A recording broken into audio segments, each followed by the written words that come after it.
கூடாது. பாரதிராஜா அதுதான் கருத்துக்கள் நிறைய படங்கள் மூலமாக சொன்னார் உங்களுக்கு அவ்வளோ விஷயங்கள். சொத்து பிரச்சனைல தான் இன்னைக்கு பாரதிராஜா இறந்தது முழுமையான ஒரு காரணம் மனோஜுடைய பெரிய இழப்புங்க. 2வது இந்த சொத்து பிரச்சனைல மனோஜுக்கு கொடுக்க முடியல அப்படிங்கிற அந்த வேதனை மனசுக்குள்ளேயே பேத்தியும் கொடுக்க முடியலைங்கிறது. ஏன்னா மனோஜ் இறந்ததுக்கு அப்புறம் அவ்வளோ விஷயம் பேசுறாருங்க. அதுதான் தயாரிப்பாளரும் அரசியல் கட்சி தலைவரும் வந்து பேசுறாங்க.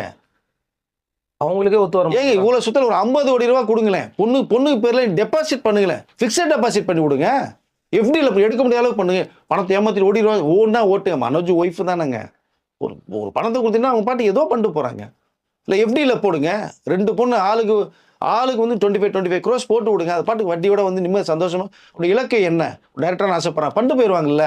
எதையோ ஒன்று எதுவுமே கொடுக்கக்கூடாது அப்படின்னா என்னங்க ஒரு நியாயமா இருக்கு? எல்லா பேரும் ஒட்டுமொத்தங்க பாரதிராஜா அவருடைய டோட்டல் சர்க்கிளே வந்து மனோஜுக்கும் மனோஜ் ஒய்ஃபு கொடுக்கூடாதுன்ற மிகப்பெரிய சொல்றாங்க, டார்ச்சர் பண்ணிட்டாங்க. இன்னைக்கு அவங்க பாவம் இடையில வந்து நீலாங்கரை வீட்டு கூட வந்துட்டு போனாங்களா நந்தனாவும் பேத்திகளும். அப்போ கூட எதுக்கு வர்றாங்க இங்கே அப்படின்னு கேட்டாங்களாம். என்ன சொல்லுவீங்க நீங்க? கஷ்டமான விஷயங்க. நான் நல்ல பாரதிராஜா அவர்கள்லாம் நான் வந்து பத்திரிகைகள் முன் நிறைய விஷயங்கள் பார்த்துருக்கேன், பேசியிருக்கேன்.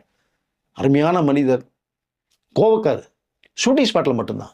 ஷூட்டிங் முடிச்சா ரொம்ப இயல்பானவர், ரொம்ப ரொம்ப அஃபெக்ஷன் உள்ள ஒரு மனிதர். ஸோ மனோஜுடைய இழப்பை தாங்கிக்க முடியல, சொத்து மனோஜ் கொடுக்க முடியல, சரியான இடத்துக்கு கொடுக்க முடியலன்ற இயக்கம். மனோஜ் இறந்ததுக்கு பிறகு அவங்களுடைய மனைவிக்கும் அவங்களுடைய பேத்திகளுக்கும் கொடுக்க முடியலன்னு இன்னொரு மேலே வருத்தம்.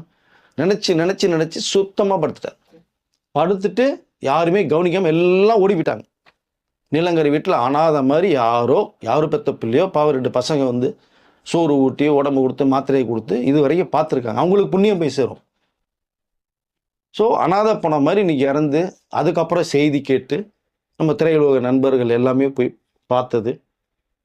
தமிழக முதலமைச்சர் விஜய் அவர்கள் பக்கத்து வீடு தான். உடனடியே காலையிலே போய் மாலை மரியாதை செஞ்சு அரசு மரியாதையோட பாரதியோட அடக்கம் செய்யப்பட்டு தேசிய கொடி பொருத்தப்பட்டு 72 குண்டுகள் முழங்கப்பட்டு அடக்கம் செய்யப்பட்ட நல்ல விஷயம்.